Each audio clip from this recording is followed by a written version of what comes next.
Vaishnavi MCN न्यूजच्या जालना बातमीपत्रात आपल्या सगळ्यांचं स्वागत। आज दिवसभरात घडलेल्या जालन्याच्या बातमीपत्रावर नजर टाकूया। या बातमीपत्राचे प्रायोजक आहेत संजीवनी मल्टी स्पेशालिटी हॉस्पिटल, आपल्या आरोग्याची संजीवनी, the skill to heal, the speed to care. आता सविस्तर बातम्या। जालन्यातून 1.5 वर्षांपूर्वी पसार झालेल्या प्रेमयुगलाचा शोध लावण्यात पोलिसांना यश आलंय। जालन्याच्या अँटी ह्युमन ट्रॅफिकिंग युनिटनं ही कारवाई केली आहे। पुणे जिल्ह्यामध्ये प्रेमयुगलानं संसार थाटला होता। जालन्यातून 1.5 वर्षापूर्वी पसार झालेल्या प्रेमीयुगुलाचा शोध लावण्यात पोलिसांना यश आलंय। जालन्याच्या अँटी ह्युमन ट्रॅफिकिंग युनिटने ही कारवाई केली आहे। जालना शहरातील टीव्ही सेंटर भागातील एका 17 वर्षीय अल्पवयीन मुलगी भोकरदन येथे मामाच्या गावी गेली होती। त्या दरम्यान तिला तिच्या घराजवळच राहणाऱ्या अक्षय मोरे याने 13 एप्रिल 2024 रोजी पळवून नेलं होतं। या प्रकरणी भोकरदन पोलीस ठाण्यात गुन्हा दाखल करण्यात आला होता। या गुन्ह्याचा तपास जालन्याच्या अँटी ह्युमन ट्रॅफिकिंग युनिटकडे वर्ग करण्यात आला होता। या घटनेचा तपास करत असताना सदरील प्रेमीयुगुल पुणे जिल्ह्यातील शिरूर येथील रक्षेवाडी येथे वास्तव्यास असल्याची माहिती अँटी ह्युमन ट्रॅफिकिंग युनिटच्या पथकाला मिळाली होती। त्या माहितीवरून अँटी ह्युमन ट्रॅफिकिंग युनिटच्या पथकाने शिरूर येथील रक्षेवाडी येथे जाऊन सदरील प्रेमीयुगुलास ताब्यात घेतलं। यावेळी त्यांना जालना येथे आणून भोकरदन पोलिसांच्या स्वाधीन करण्यात आले। या प्रकरणातील अधिक तपास भोकरदन पोलीस करतायत। जालन्याच्या हसनाबाद इथे दुचाकी चोरी करणाऱ्या 2 जणांना पोलिसांनी जेरबंद केलाय। जालना स्थानिक गुन्हे शाखेनं ही कारवाई केली आहे। आरोपींनी चोरी केलेल्या 95,000 रुपये किमतीच्या 2 दुचाकी पोलिसांनी जप्त केल्यात। जालन्याच्या हसनाबाद येथे दुचाकी चोरी करणाऱ्या 2 पोलिसांनी जेरबंद केले। जालना स्थानिक गुन्हे शाखेच्या पथकाने ही कारवाई केली। या कारवाईत आरोपींनी चोरी केलेल्या 95,000 रुपये किमतीच्या 2 दुचाकी पोलिसांनी जप्त केल्या आहेत। जालन्याच्या हसनाबाद येथे दुचाकी चोरीचा गुन्हा दाखल करण्यात आला होता। त्या गुन्ह्याचा तपास करत असताना जालना स्थानिक गुन्हे शाखेच्या पथकाने 2 आरोपींच्या मुसक्या आवळल्या। संतोष उत्तमराव फुके आणि हरी भाऊसाहेब फुके अशी ताब्यात घेण्यात आलेल्या दोन्ही आरोपींची नावे आहेत। आरोपींनी गुन्ह्याची कबुली दिली असून पोलिसांनी त्यांच्या ताब्यातून 95,000 रुपये किमतीच्या चोरी केलेल्या 2 दुचाकी जप्त केल्या आहेत। या घटनेचा अधिक तपास पोलीस करतायत। भाजप प्रवेशावर कैलास गोरंट्याल यांनी शेरो शायरीतून दुजोरा दिला आहे। यावर अधिक प्रतिक्रिया देण्याचं गोरंट्याल यांनी टाळलं असलं तरी जिल्ह्यामध्ये काँग्रेसला मोठा धक्का बसणार असल्याची चर्चा राजकीय वर्तुळात सुरू झाली आहे। भाजप प्रवेशावर काँग्रेसचे माजी आमदार कैलास गोरंट्याल यांनी शेरशायरीतून दुजोरा दिलाय। विधानसभा निवडणुकीत गोरंट्याल यांचा पराभव झाला होता, तेव्हापासून गोरंट्याल हे पक्षात नाराज होते। आता स्थानिक स्वराज्य संस्थांच्या निवडणुका होणार आहे। मागच्या पंचवार्षिकमध्ये गोरंट्याल यांचं महानगरपालिकेवर वर्चस्व होतं। आता पुन्हा महानगरपालिकेची ही निवडणूक होणार असून गोरंट्याल भाजपमध्ये प्रवेश करणार असल्याची माहिती आहे। त्यासाठी ते भाजपमधील एका बड्या नेत्याच्याही संपर्कात आहेत। दरम्यान शेरोशायरी म्हणत गोरंट्याल यांनी पक्षप्रवेशाला दुजोरा दिला असून काँग्रेसला मोठा झटका बसण्याची शक्यता वर्तवण्यात येते। सर, मला काय सांगा की जालन्याच्या राजकारणामध्ये आपण भाजपमध्ये प्रवेश करणार अशा प्रकारची चर्चा रंगत आहे आणि आपण आपल्या भावनांना शेरोशायरीच्या माध्यमातून वाटमोकळी करून दिली। मी तेच म्हणतो की आता ते शेर तुम्हाला सर्वांना माहितीच आहे, आता रिपीट करून काही फायदा नाही आहे। आणि माझी भावना कार्यकर्ता सरपंचाची बैठक घेऊन कार्यकर्ता जे डिसाईड करेल त्यासाठी मी ते पुढचा पाऊल उचलणार आहे। विधानसभा निवडणुकीत आपली पराजय झाली होती आणि तेव्हापासून आजपर्यंत कार्यकर्त्यांना असंच वाटतंय की आमदार गोरंट्याल, माजी आमदार गोरंट्याल यांनी काहीतरी वेगळा निर्णय घ्यावा। कार्यकर्त्यांची काही कार्यकर्ते इच्छा असते, काही कार्यकर्ते नसते, सर्वांचं ऐकून मग निर्णय घ्यावा लागतं। असं नाही की मी एकटाच घेणार, असं नाही की 74,000 मतदान जे भेटला ते काँग्रेस पार्टीचं मतदान नाही आहे, ते कैलास गोरंट्यालचं व्यक्तिगत मतदान आहे। आणि या 74,000 लोकांचा भावना ऐकून मी निर्णय घेणार आहे। अनेक वेळा अनेक कार्यक्रमांमध्ये आपण आपली उघड नाराजी बोलून दाखवली काँग्रेस पक्षाबद्दल, काय नेमकं कारण? पडल्यानंतर जो माणसाला त्रास होतो ते बोलून दाखवायच लागतं ना। जर बोलून दाखवलं नाही तर मग रात्रभर झोपच येत नाही। मनातून निघाल्यानंतर कुठं तर डोकं शांत राहील, म्हणून मी बोलून दाखवतो। आता आगामी महापालिका निवडणूक तोंडावर आहे आणि असं असताना जर आपण भाजपकडून लढलात तर ते चांगलं राहील असं देखील कार्यकर्त्यांचं म्हणणं आहे। कोणत्या कार्यकर्त्यांचं? तुमच्या कार्यकर्त्यांचं, काँग्रेसच्या। जालन्याची जनतेची काय इच्छा ते बघावं लागेल ना मला। जालन्याची जे 74,000 मतदान पडलं त्यांची काय इच्छा आहे ते बघून मला निर्णय घ्यावा लागेल। आपण खरंच जाणार आहात का कोड्यात? मी अगोदर बोललो की तुम्हारे हजारों सवालों से मेरी खामोशी सही, न जाने कितने राजों को पर्दा करते हैं। काँग्रेस पक्षावर नाराज आहे। आहे ना. काँग्रेस पक्षानं आपल्याला भरपूर दिलं आहे. बरोबर आहे ना, आम्ही नाही म्हटलं नाही ना. झेंडा पण आम्ही एकटाच सांभाळलो होतो. मग ते नरेंद्र मोदी साहेबांचा लाट असेल, काही असेल की काही असेल, संपूर्ण जिल्ह्यात काँग्रेस कुठेही नव्हती. फक्त जालना शहरात जीवन ठेवली आम्ही, जालना मतदारसंघात जीवन ठेवलं. भाजपात फक्त माजी आमदार कैलास गोरंट्यालच प्रवेश करणार की काही कार्यकर्ते घेऊन प्रवेश करणार? मी सध्या तसं कोणतीही भविष्यवाणी करत नाही, तुम्हाला सांगतो. तुम्ही तेच प्रश्न विचारले तर मी तेच उत्तर देणार तुम्हाला. जालन्यात सागर मत्स्य व्यावसायिक सहकारी संस्थेच्या निवडणुकावर सभासदांनी बहिष्कार टाकल्यानंतर या प्रकरणाची तक्रार आता सहकार आयुक्तांकडे करण्यात आली आहे. निवडणूक पक्षपातीपणे राबवल्याचा आरोप प्रशासनावर या तक्रारीमध्ये करण्यात आला होता. जालन्यात सागर मत्स्य व्यवसाय सहकारी संस्थेच्या निवडणुकीवर सभासदांनी बहिष्कार टाकला होता.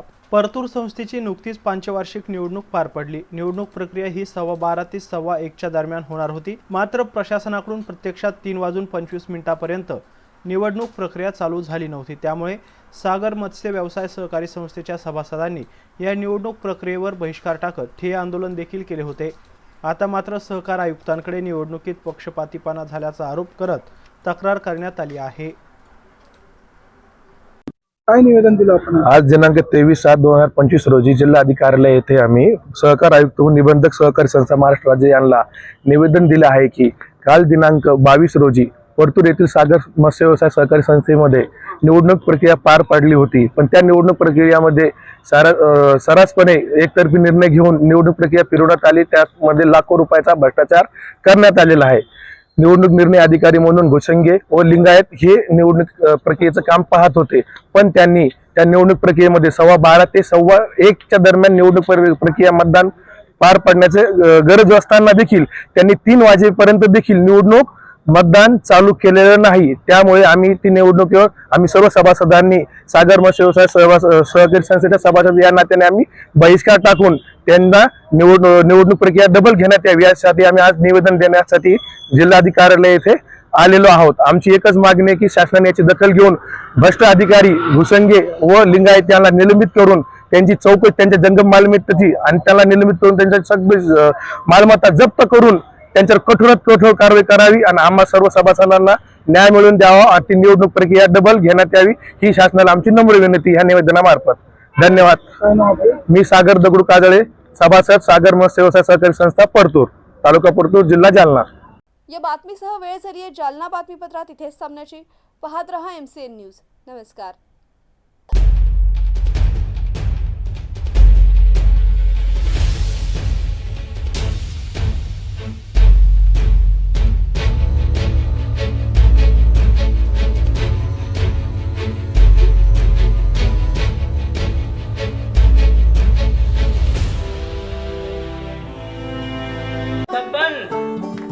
आपको कलेक्टर साहिबा के हाथों से इनामी घर मिल रहा है। आपका घर बहुत सुंदर होगा ना? अरे नहीं बेटा, हम तो बहुत छोटे आदमी हैं। चाचू डोंट वरी, मैं बड़ी होकर आपके लिए और सबके लिए मजबूत और सुंदर घर बना के दूंगी। कालिका सरिया लाना मत भूलना। कालिका TMT सरिया कंक्रीट से करे मजबूत जोड़ और भूकंप, जंग, आग से लड़कर घर को दे दीर्घायु। कालिका सरिया मैं भूली नहीं। बेटिया आप कलेक्टर। कालिका TMT, फैसला जो मजबूत हो। संजीवनी मल्टी स्पेशालिटी हॉस्पिटल, ऋषी park, Ambar चौफुली, Jalna.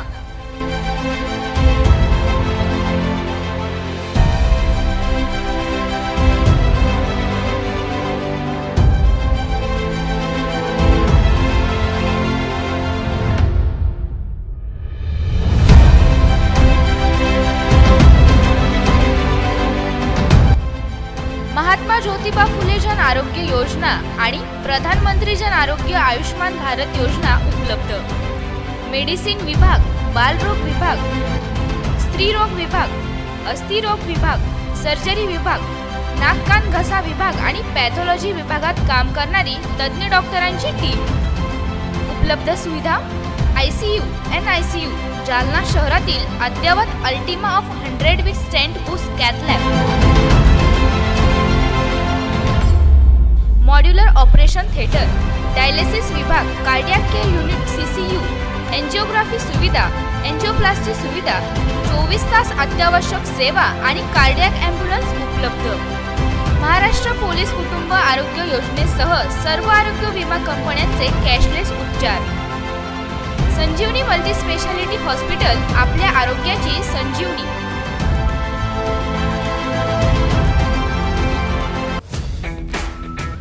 Kothari international dream school CBSE pattern. शैक्षणिक वर्ष 2025-26 साठी प्रवेश देणे सुरू. शैक्षणिक वर्षासाठी LKG ते 9वी पर्यंत ऍडमिशन सुरू. आमचे वैशिष्ट्य, जालना शहरातील पहिली हायटेक वायफाय कॅम्पस असलेली इंग्लिश शाळा. डिजिटल क्लासरूम आणि iPad सुविधा उपलब्ध. वातानुकूलित क्लासरूम, बस सुविधा देखील उपलब्ध. क्षेत्र भेट आणि गेस्ट लेक्चर. विद्यार्थ्यांचा सर्वांगीण विकास. NCERTच्या धर्तीवर CBSE पॅटर्नची सुविधा उपलब्ध. अनुभवी शिक्षक वृंद, प्रशस्त क्लासरूम आणि प्रशस्त मैदान. रोबोटिक्स आणि कोडिंग यासह अनेक सुविधा विद्यार्थ्यांसाठी उपलब्ध. आपल्या मुलाच्या उज्ज्वल भविष्यासाठी एकदा अवश्य भेट द्या.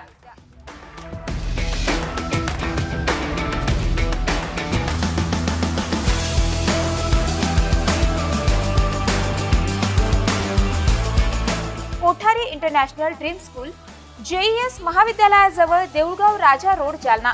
संपर्क 9673236007 किंवा 9067791007.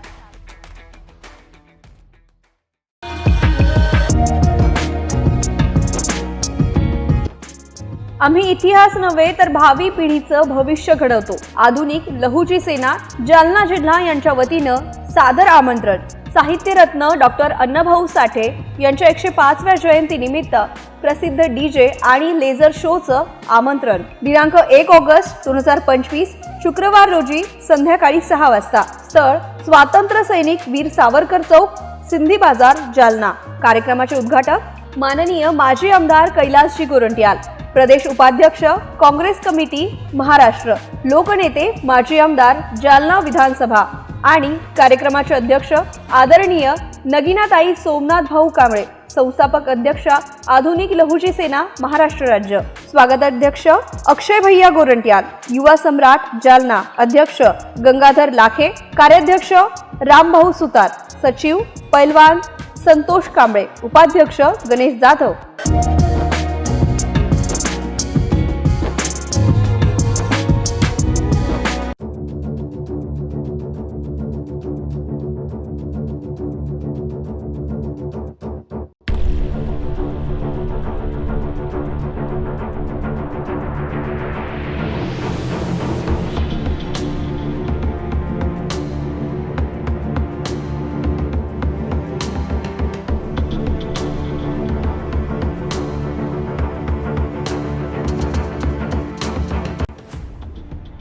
जालना शहर महानगरपालिका जालना यांच्यातर्फे जाहीर आवाहन. पावसाळ्याचे दिवस आले तरी आपल्याकडे होणारा पाणी पुरवठा स्वच्छ शुद्धीकरण करूनच करण्यात येतो. आपल्याकडे नळाला आलेले पाणी स्वच्छ भांड्यात, भांडे स्वच्छ धुवून झाकून ठेवावं. आपल्याला नळ आपल्या दारात, नालीत फुटलेला नसावा याबाबत काळजी घ्यावी. शहरात सध्या अधिकृत नळ कनेक्शन शोध मोहीम सुरू आहे. आपला नळ अधिकृत असेल तर आपल्यास अधिकृत नळ नियमित करण्यासाठी नोटीस आली असेल तर दंडाची रक्कम तात्काळ भरणा करावी. आपण दंडाची रक्कम न भरल्यास आपणावर पोलिसात गुन्हा दाखल करण्यात येईल याची नोंद घ्यावी. महानगरपालिकेची कोणत्याही नागरिकावर गुन्हा दाखल करण्याची इच्छा नाही, मात्र आपण दंडाची रक्कम भरली नाही तर नाईलाजाने आपणावर गुन्हा दाखल करण्यात येईल याची आपण नोंद घ्यावी. याकरिता सर्व नागरिकांनी वरील बाबींचे तंतोतंत पालन करावे आणि महानगरपालिकेस सहकार्य करावे.